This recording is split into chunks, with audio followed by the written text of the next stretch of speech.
ছাত্রলীগ যুবলীগ তোমরা তোমরা শেখ হাসিনার সৈনিক।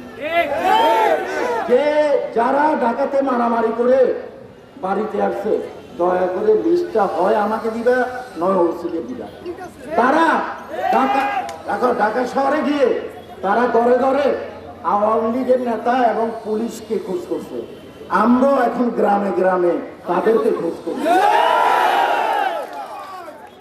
আমি নোয়াখালী জেলা আওয়ামী লীগের প্রতি শ্রদ্ধা রেখে বলবো, আমি কিন্তু কাদের ভাই নির্দেশে আজকে প্রোগ্রাম এবং আগামী দিনগুলোতে করবো।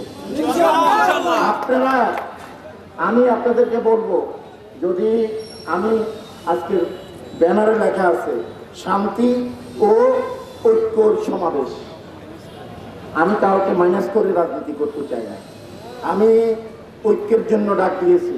কে আসবে কে আসবে না জানি না, তবে আমার কর্মীদের পাশে আমি আছি। আজকে থেকে শপথ নেন, আপনারা আমরা একই কাতারে, যেহেতু পুলিশকে আর আওয়ামী লীগকে একসাথে খোঁজা হয়েছে, আপনারা আমরা একই কাতারে থাকবো। আমরা প্রমাণ করব এই নোয়াখালী শহরে, প্রমাণ করব আমরা মুক্তিযুদ্ধের সপক্ষের লোক। আমাদের রক্তে মুজিবের কণিকা আছে। মুজিব দেশ স্বাধীন দিছে বলে আমরা এই দেশের নাগরিক। আবার একটু বলো, জয় বাংলার স্লোগান। আরেকবার